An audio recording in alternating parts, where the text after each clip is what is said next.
मित्रों, आंखें बंद करके भीतर देखें कि आपके विचार कैसे चल रहे हैं। आपके जैसे विचार चल रहे हैं वैसे ही आपके भीतर अपने आने वाले जीवन का निर्माण हो रहा है और आपका जीवन सृजनशील हो रहा है। इसलिए मित्रों, हमेशा ये देखते रहिए, बार बार जब भी टाइम मिले देखिए कि आपके भीतर क्या चल रहा है, कैसे विचार आपके भीतर चल रहे हैं। यदि आपके भीतर सकारात्मक और सृजनशील विचार चल रहे हैं तो समझिए कि आपका आने वाला जीवन सृजनशील और सकारात्मकता से भरा हुआ है, संभावनाओं से भरा हुआ है। लेकिन यदि अब आंखें बंद करके आप देखते हैं कि आपके भीतर नकारात्मक विचार चल रहे हैं तो समझिए कि आपका आने वाला जीवन अंधकार में है, दुखों से भरा हुआ है, नेगेटिविटी से भरा हुआ है। इसलिए हमेशा बार बार ये प्रैक्टिस करते रहिए। और एक इन विचारों के माध्यम से आप एक भी समझ सकते हैं इस चीज को कि हम कुदरत को क्या दे रहे हैं। कुदरत ये भी नहीं देखती कि आप किस चीज के काबिल हैं। हम ये विचारों के माध्यम से कर सकते हैं और उसके माध्यम से हम प्राप्ति भी कर सकते हैं। कुदरत कभी भी नहीं देखती कि आप किस चीज के काबिल हो। वो तो सिर्फ ये देखती है कि आप कुदरत को क्या दे रहे हैं। यदि आप कुदरत को और दूसरों को खुशहाली, समृद्धि, स्नेह, प्रेम देते हैं तो लौट कर वही आपको मिलेगा, कई गुना होके मिलेगा। यदि आप तिरस्कार, द्वेष, बुराई और अहंकार देते हैं तो वो भी कई गुना होके कुदरत आपको वापस लौटाएगी। इसलिए हमेशा कभी भी ऐसा मत सोचिए कि मैंने उसको दुख पहुंचाया, मैंने उसकी टिंगल उड़ाई, मैंने उसका बुरा किया, या मैंने उसका चांस मिला तो मैंने उसको दबा दिया, या जो भी मैंने कृत्य किए। नहीं, कुदरत ये देखती है कि वो क्या कर रहा है, प्रतिक्षण क्या सोच रहा है। उस हिसाब से कुदरत ही उसकी सजा निर्धारित करेगी। इसलिए हमेशा आप जैसा चाहते हैं जीवन में वो पाने में दूसरों की मदद करिए। यदि आप धन प्राप्त करना चाहते हैं तो दूसरों को धन प्राप्त करने में मदद कीजिए। यदि आप प्रेम और समृद्धिशाली जीवन जीना चाहते हैं, खुशहाल जीवन जीना चाहते हैं, स्वास्थ्यवर्धक जीवन जीना चाहते हैं तो वो प्राप्त करने में दूसरे लोगों की मदद कीजिए। आपका जीवन बेहतर से और बेहतरीन होता जाएगा। मानवता क्रमबद्ध आगे बढ़ने में है, न कि संकुचित रहने में। और इन चीजों का एक ही मार्ग है, वो है मार्ग आध्यात्म। यदि आप आध्यात्मिक हैं तो ये चीजें सब आसानी से कर पाएंगे। शुरुआत में कदाच ये आपको कठिन भी लगे, लेकिन धीरे धीरे धीरे इसमें आप और बेहतर बेहतर बेहतर करते जाएंगे। इसलिए मित्रों, आज अपने भीतर एक क्रमबद्ध समझने की कोशिश कीजिए कि अपने भीतर आप झांक के देखिए कि कैसे विचार नजर आ रहे हैं। आपके भीतर के जो विचार हैं वही आपके जीवन का निर्माण कर रहे हैं।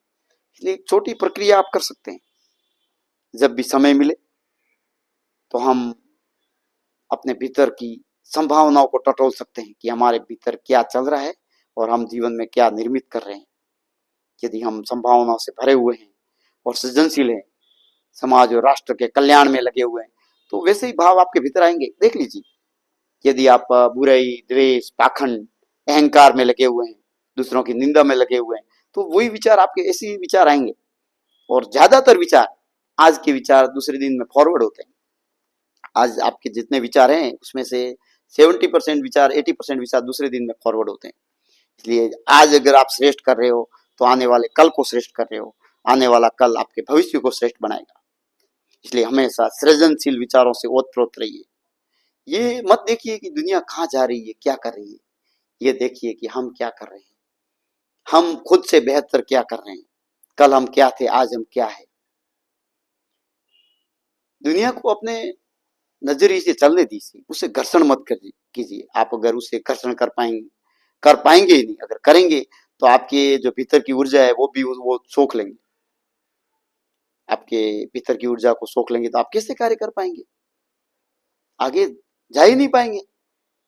लोगों का काम ही है सोचना और अपना काम है कर्म करते रहना, श्रेष्ठ श्रेष्ठ करते रहिए। वो परम पिता परमात्मा जब किसी की मदद करता है तो उसकी कोई भार नहीं होता है। असीम संभावनाएं खुल जाती हैं। जो बुरे लोग हैं वो भी सकारात्मक समय के बाद सकारात्मक हो जाएंगे और नतमस्तक हो जाएंगे। आपके सामने, लेकिन किसी से आकांक्षा मत रखिए कि वो सकारात्मक हो, वो पॉजिटिव हो, वो आपके बारे में क्या सोच रहे हैं, क्या आप कर रहे हो। जो भी आप कर रहे हो श्रेष्ठ कीजिए। कल से आज श्रेष्ठ किया, आज से और आने वाले कल में श्रेष्ठ कीजिए। अपने अंदर लगे रहिए, प्रतिदिन लगे रहिए। आप जितने अपने भीतर जाएंगे, भीतर की संभावनाओं को टटोलेंगे, कुदरत भी ये करने में आपको संभावनाओं से आगे बढ़ाएगी और वो आपकी संभावनाओं के नजीक ले जाएगी। महानता ये नहीं है कि हम दुनिया के साथ चल रहे हैं, दुनिया से अलग है। महानता इसमें है कि आप क्या कर रहे हैं, वो कार्य महानता के हैं, लोगों की भलाई के हैं, समाज के उत्थान के लिए हैं। आपकी सोच से समाज में खुशी आती है, दुख आता है। आपकी सोच से समाज में पाखंड बनता है, रूढ़िवाद बनता है। यहाँ खुशहाली आती है, समृद्धि आती है, समरसता आती है, मानवता के उत्थान के भाव आते हैं। ये जीवन तो ठीक है, आने वाला जीवन भी समृद्ध हो रहा है कि नहीं हो रहा है वो भी देखिए। और आपके जब अंतिम दिन होंगे, जब आप अपने जीवन के अंतिम पड़ाव पर होंगे, तो आपको कैसा एहसास होगा कि अपने मानव जीवन को समृद्ध जीवन की तरीके से जिया और लोगों की मदद की, या वही धन संपत्ति इकट्ठी कर ली, बच्चों के लिए नाम कर दिया और आप इस दुनिया से हाँ धन चाहिए, धन बिना तो अर्थ बिना तो मैं कई बार बोल सका हूँ व्यर्थ है। लेकिन धन के साथ साथ आपके भीतर की संभावनाएं चाहिए, आपके भीतर की एनर्जी, जिसे हम कॉस्मिक एनर्जी बोल सकते हैं, वो चाहिए। आपके भीतर के भाव कैसे हैं, आनंद से भरे हुए हैं या दुख से भरे हुए हैं। यदि आनंद से भरे हुए हैं, प्रेम से भरे हुए हैं, तो आप और सृजनशील, मतलब इम्पॉसिबल कार्य करने लगेंगे। मतलब लोग दांतों तले अंगुली दबा सकते हैं आपके कार्यों को देख के। आप महानतम कार्य कर सकते हैं और जीवन के महानता के चिरमोर बन सकते हैं। कोई भी इंसान ये कार्य कर सकता है कि ये कर सकता है, ये नहीं कर सकता है, लेकिन कुछ पाने के लिए कुछ खोना पड़ता है। आपको निंदा का शिकार होना पड़ता है, आलोचना का शिकार होना पड़ता है। आप मानवता के उत्थान के लिए बहुत कुछ कर सकते हैं। लोगों की सोच बदलकर, लोगों की भौतिक मदद करके, लोगों की स्वास्थ्य से रिलेटेड मदद करके। यदि लोग मानसिक रूप से परेशान हैं, दुख है, दरिद्र है, तो मानसिक रूप से उनकी हेल्प कीजिए कि वो अपने दुख से कैसे बाहर आए। परिवार में सामंजस्य नहीं है तो आप राय दे सकते हैं, ग्रहण करना नहीं करना उनका काम है, लेकिन आप उनको बेहतर बता सकते हैं कि आप ऐसा करेंगे तो आपका सामंजस्य अच्छा रहेगा। फिर अभी इतनी तामसिक आत्मा है, वो एक्सेप्ट करे नहीं करे, हमें उसके बारे में नहीं सोचना है, क्योंकि अभी कली का प्रभाव है। अंधकार, बीच में सीरियल आता था जिसका नाम उसमें बोलते थे अंधकार अंधेरा कायम रहे, शक्तिमान वाला। तो ऐसे लोग भी हैं जो पूरा दिन यही सोचते रहते हैं, यही कामना करते रहते हैं। वो कोई विशेष अलग जगह पे नहीं है, काफी सारे लोग हैं जो पूरा दिन अंधेरा कायम रहे। अंधेरा कायम रहे मतलब कि वो द्वेष में, निंदा में, अहंकार में, चुगलखोरी में। मैं तो इसके ज्यादा खिलाफ हूँ, चुगलखोर के।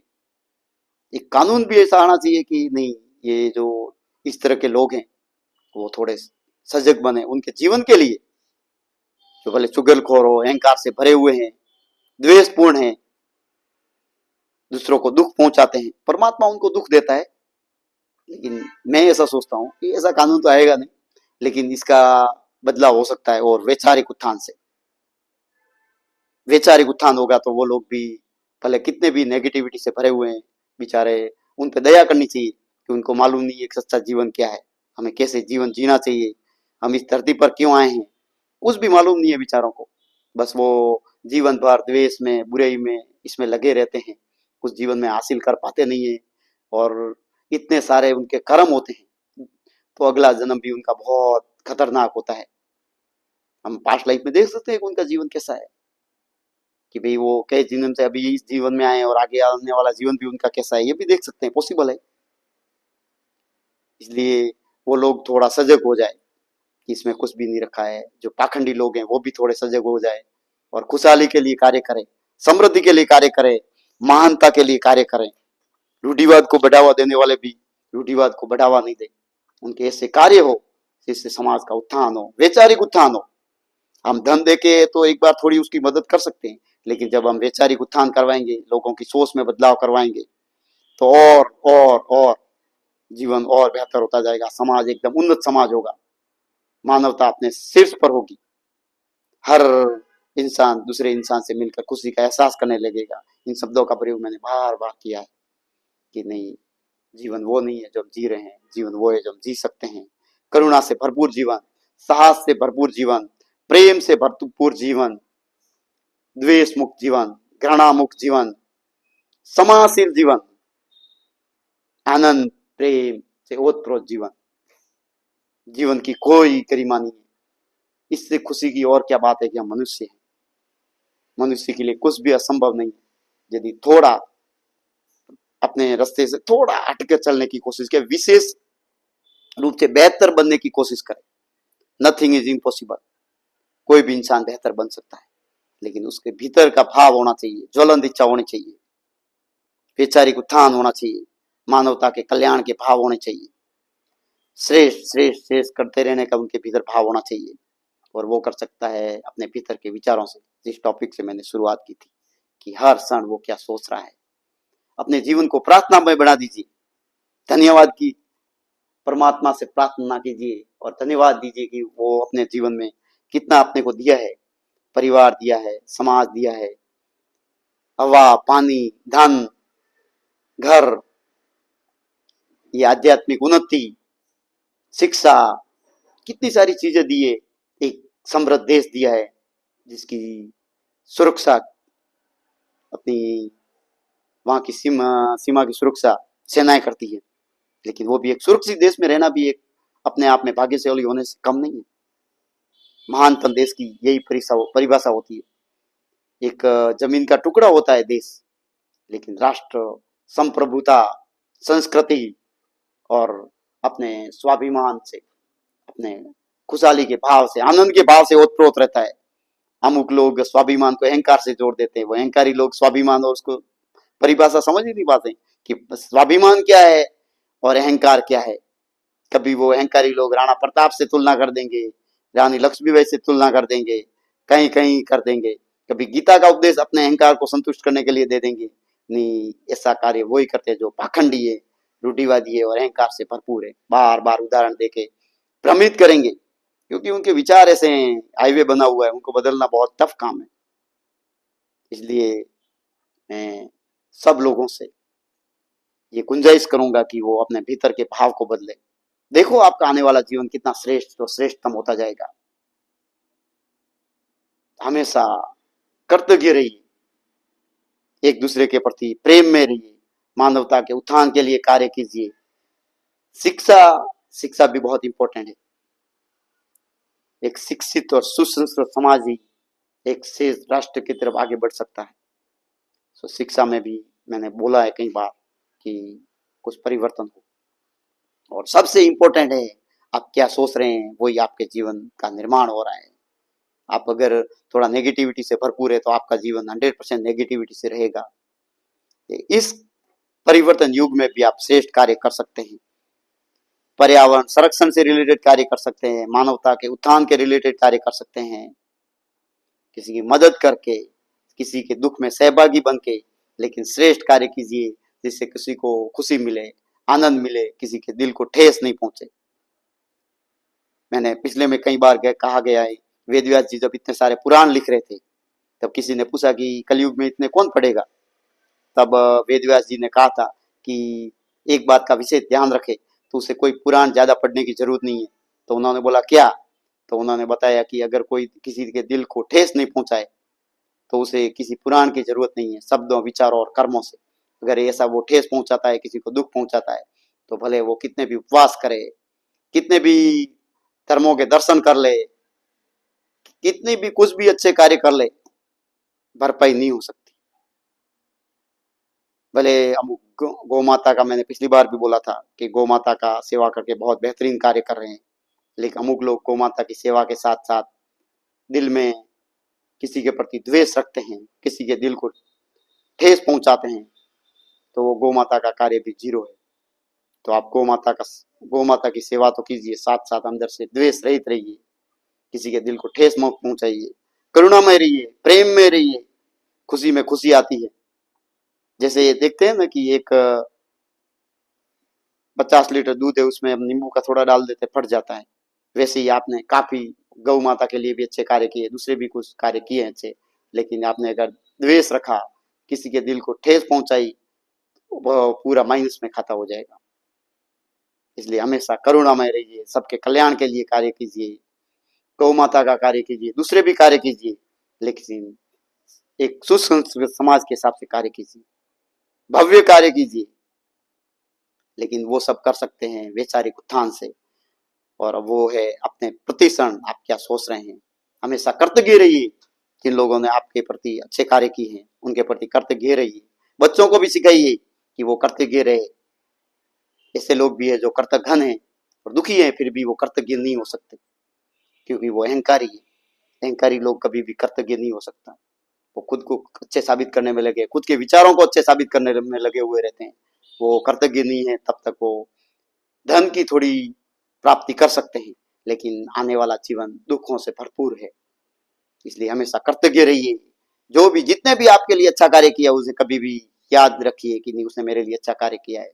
और आपने किसी के लिए अच्छे कार्य किए हैं तो भूल जाइए, आगे वाला याद रखे या नहीं रखे। जय हिंद, जय माँ भारती, जय गौ माता।